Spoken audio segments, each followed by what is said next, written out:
আমিনশিপ অর্থাৎ ভূমি জরিপ কোর্সের আজকে তৃতীয় পর্ব।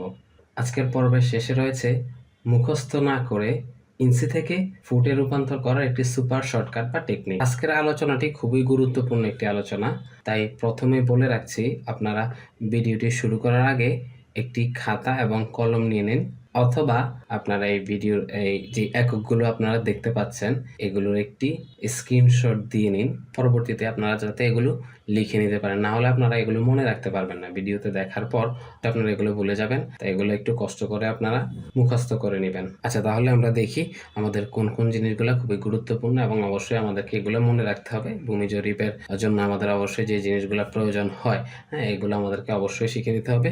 আমরা প্রথমে দেখতে পাচ্ছি 1% সমান 1000 বর্গ লিঙ্ক, এটা আমাদের অবশ্যই মনে রাখা উচিত। তারপরে এই যে আমি দাগ দিয়ে রাখলাম 1% সমান 435.60 বর্গ ফুট, অর্থাৎ আমরা যখন এই যে ফুটের মাধ্যমে পরিমাপ করব, জমি পরিমাপ করব, আবার যখন আমরা মিটারের সাহায্যে যদি করি, আসলে মিটারের সাহায্যে খুব একটা করা হয় না, তারপরেও আমরা এটা অবশ্যই শিখে রাখবো যাতে আমাদের কখনো প্রয়োজন হলে এটা ব্যবহার করতে পারি। তো ফুটের সাহায্যে যখন পরিমাপ করব তখন হচ্ছে আমরা এটাকে কি করব, 435.60 বর্গ ফুট হচ্ছে 1% সমান। তারপর হচ্ছে 1% সমান যখন মিটারে পরিমাপ করব তখন হচ্ছে 40.47 বর্গ মিটার। তারপর আর যে জিনিসগুলো মনে রাখতে হবে, আমাদের এই যে ইঞ্চি লিঙ্ক থেকে আমরা যখন পরিমাপ করব তখন আমাদের এই যে গুণিয়া স্কেল অথবা গান্ডার স্কেল, হ্যাঁ, ওইগুলোতে কিন্তু আমাদের অবশ্যই লিঙ্কটা দেওয়া থাকে, হ্যাঁ। তাই আমাদেরকে এই জিনিসটা অবশ্যই মনে রাখতে হবে যে 1 লিঙ্ক সমান 7.92 ইঞ্চি, আবার 1 লিঙ্ক সমান হচ্ছে 0.66 ফুট। এগুলো আমাদের জন্য খুবই গুরুত্বপূর্ণ। আর এই যে মিটারের ক্ষেত্রে হচ্ছে এটা খুব বেশি প্রয়োজন নেই, তারপরেও এটা আপনারা দেখে নেবেন। 1 লিঙ্ক সমান হচ্ছে 0.2 মিটার। তারপর হচ্ছে 1 ফুট সমান 1.51 লিঙ্ক, আবার 1 ফুট সমান 12 ইঞ্চি, এটা আমরা সকলেই জানি। 1 ফুট সমান হচ্ছে, আর মিটারের ক্ষেত্রে হচ্ছে 0.305। তারপর আবার যে জিনিসটা যে মিটারের ক্ষেত্রে আর কি, মিটারের জন্য হচ্ছে 1 মিটার সমান 4.97 লিঙ্ক, আবার 1 মিটার সমান হচ্ছে যখন ইঞ্চি আছে 39.37 ইঞ্চি 1 মিটার সমান। আর এই যে আমরা যখন এই জিনিসগুলো আমাদের অবশ্যই জানা প্রয়োজন একজন সার্ভেয়ার বা আমিন হিসাবে। এই যে এক কাঠা সমান কত শতাংশ, 1 বিঘা সমান, হ্যাঁ, কত শতাংশ, 1 একর সমান 100%, 1 ঘন্টা সমান 2 শতাংশ, হ্যাঁ। এই যে এগুলো আমরা অবশ্যই দেখে নিব, শুধু দেখলেই হবে না, অবশ্যই এগুলা লিখে নিব এবং এগুলো মুখস্থ করে ফেলব। তারপর যে গুরুত্বপূর্ণ জিনিসটি আমরা মনে রাখবো যে সাংকেতিক চিহ্ন, অর্থাৎ ফুটের চিহ্নটা কিভাবে, এই যে এটা সংখ্যার উপরে যখন এই যে একটি দাগ থাকবে তখন এটাকে আমরা ফুট হিসাবে বলবো। তারপর যখন এই যে ইঞ্চিটা হচ্ছে 2টা দাগ থাকবে কোনো সংখ্যার উপরে। তারপর হচ্ছে সুতা দিয়ে আসলে আমরা এখন ব্যবহার করি না, তারপর এখানে দিয়ে দিলাম, আপনারা মনে রাখতে পারেন 3টি দাগ যখন থাকবে এটা হচ্ছে সুতা।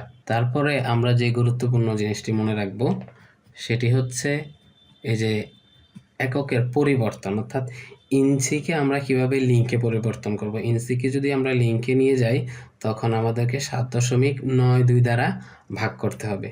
কাকে? ইঞ্চিকে যখন আমরা লিঙ্কে নেব তখন কি করতে হবে? 7.92 দ্বারা ভাগ করতে হবে। আবার ইঞ্চিকে যখন ফুটে নিব তখন আমাদেরকে এটা 12 দ্বারা ভাগ করতে হবে। কি করতে হবে? ভাগ করতে হবে। আবার ফুট থেকে যখন আমরা ইঞ্চিতে রূপান্তর করব তখন আমরা 12 দ্বারা গুণ করব।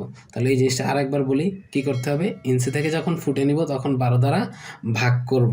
ইঞ্চি থেকে ফুটে নিলে হচ্ছে ভাগ করব, আবার যখন ফুট থেকে ইঞ্চিতে নিব তখন কি করব? 12 দ্বারা গুণ করব। আমরা ভিডিওর প্রথমে যে জিনিসটা বলেছিলাম ইঞ্চি থেকে ফুটে রূপান্তর করার জন্য একটি শর্টকাট শিখব, তো এই টেকনিকটা এখন আমরা দেখে নিই। এই জিনিসটা খুব মনোযোগ সহকারে আপনারা দেখলে, একটু বিষয়টা একটু প্র্যাকটিস করলে তারপর আপনাদেরকে এই জিনিসগুলো আর মুখস্থ করতে হবে না, এমনিতে মনে থাকবে। আচ্ছা দেখুন, আমরা ইঞ্চি থেকে ফুটে রূপান্তর করতে হলে কি করতে হবে? এই জিনিসটা আমরা জানলাম, 12 দিয়ে ভাগ করতে হবে। 12 দিয়ে ভাগ করতে হবে। তাই আমরা এই যে চিহ্নগুলো দিয়ে রাখলাম আর কি। এই যে ইঞ্চির চিহ্নটা হচ্ছে এটা, আর ফুটের চিহ্নটা হচ্ছে একটা দাগ। তাহলে দেখুন, আমরা প্রথমে কি করব? এই যে 1 ইঞ্চিকে কি করব? আমরা 12 দ্বারা ভাগ করব। তাহলে এটা কি হবে? এই যে ফুটে রূপান্তর হবে আর কি। তো তাহলে আমরা জানলাম কি 1 ইঞ্চি সমান 0.08। আমরা এটা ভাগ দিয়ে দেখাই। এই যে 1 ভাগ 12 কত আসলো? 0.8।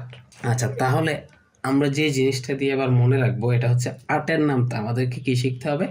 8-এর নামতারা শুধু অ্যাপ্লাই করতে হবে সম্পূর্ণ পরিমাপটি মনে রাখার জন্য। তাহলে দেখুন আমাদের সর্বপ্রথম হচ্ছে 1 ইঞ্চি সমান 0.08 ফুট। তাহলে 2 ইঞ্চি সমান আমাদের এই যে 4টা, হ্যাঁ? এই 4টার জন্য আমরা কি করব?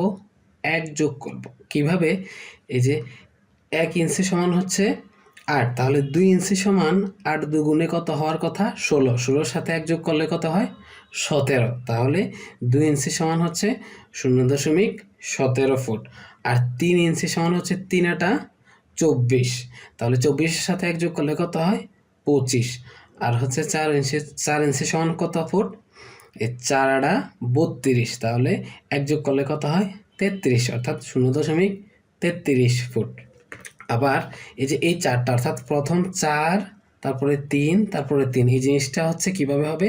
1 থেকে 4 পর্যন্ত, তারপরে হচ্ছে আবার 5 থেকে 7 পর্যন্ত, তারপরে হচ্ছে 8 থেকে 10 পর্যন্ত, অর্থাৎ 4টা সংখ্যা আর কি। না 4টা, 3টা, 4, তারপরে হচ্ছে 3, তারপর হচ্ছে 3, এইভাবে। তারপরে আর অবশিষ্ট থাকে 2টা। আচ্ছা, তাহলে এবার আসি আমরা এই যে 5, 6 আর 7-এ। তো এইখানে আমরা কি করব? 2 যোগ করব। কি যোগ করব? 2 যোগ করব। তাহলে 5 ইঞ্চি সমান 5 আর কত? 40। তাহলে এখানে 2 যোগ করলে কত হয়? 42, অর্থাৎ 0.42 ফুট। তাহলে আবার 6 ইঞ্চি সমান কত? 6 আটা 48, 6 আটা কত? 48। তাহলে 2 যোগ করলে হয় কত? 0.50 ফুট। ঠিক সেমভাবে হচ্ছে 7 আটা 56, 2 যোগ করলে কত হয়? 58। অনেক সহজভাবে আপনারা এই জিনিসটা একটু মনোযোগ সহকারে একটাবার দেখেন, তারপরে খুব সহজে এই জিনিসগুলো সবসময় প্র্যাকটিস করতে করতে এমনিতেই মনে থেকে যাবে আর কি। আর এই জিনিসগুলোকে এই যে মুখস্থ করতে হবে না আপনাদেরকে, হ্যাঁ? তারপরে সেমভাবে 8, 9, 10-এর ক্ষেত্রে হচ্ছে আমরা 3 যোগ করব। কত? 3। তো 8-এর নামটা 8 আটা কত? 8 আটা কত? 64। তারপরে 3 যোগ করলে কত হয়? 67। তারপর কত হচ্ছে? এই যে 8 নং 72, আর 3 যোগ করলে কত হয়? 75। তো সেমভাবে 8 10 80, 3 যোগ করলে হয় 83। তারপর হচ্ছে কত? আর অবশিষ্ট থাকে আমাদের এই যে 2টা, 11 ইঞ্চি থেকে কত হয়? 8 11 কত? 88। 88-র সাথে তারপর হচ্ছে আমরা শুধু 4 যোগ করব। কত? 88-র সাথে 4 যোগ করলে কত হয়? 92। তাহলে 0.92 ফুট। আর এই যে 12 ইঞ্চি সমান 1 ফুট, এটা হচ্ছে, এটা তো আমরা সবাই এমনিতেই জানি। তাহলে হয়ে গেল আমাদের ইঞ্চি থেকে ফুটে রূপান্তর করা শর্টকাট টেকনিক। আর আমাদের যে জিনিসটা আবার ফুট থেকে আমরা যখন ফুটে হিসাব করব, তখন আমাদেরকে কি করতে হবে? ধরুন আমাদের আসলো 1 ফুটের পরে 0.1 ফুট, তারপরে আসলো এদিকে দশমিক, ধরেন 17 আসলো, তখন তো আমরা সহজে এটাকে এই যে 2 ইঞ্চি ধরে নিতে পারি। আবার এমনও আসতে পারে, ধরেন এই যে 17 পয়েন্টের পরে 17 না এসে 18, 19 আসলো, তখন আমরা ওইটাকেও যে 2 ইঞ্চি ধরে নিতে পারি। আবার যদি 25-এর কাছাকাছি আসে, ধরেন 26 অথবা 24, 23, 27, তখন আমরা এটাকে 3 ইঞ্চি ধরবো। আর যে জিনিসটা হচ্ছে এরকমভাবে সবগুলোর ক্ষেত্রে, অর্থাৎ যেটার আশেপাশে থাকবে এটা তো আর একুরেটভাবে আসবে না, এটা কাছাকাছি আসবে, ঠিক আছে? আর যদি এরকম হয় যে 0.33 আসলো, তখন তো সরাসরি আমরা 4 ইঞ্চি ধরে নিতে পারতেছি। এটা আর কোনো সমস্যা হবে না। আমাদের যে জিনিসটা খুবই গুরুত্বপূর্ণ, এগুলো হচ্ছে ইঞ্চি থেকে ফুটে রূপান্তর করার বিষয়টা। এই জিনিসটা তো আমরা এখন খুব সহজেই শিখে ফেলতে পারলাম।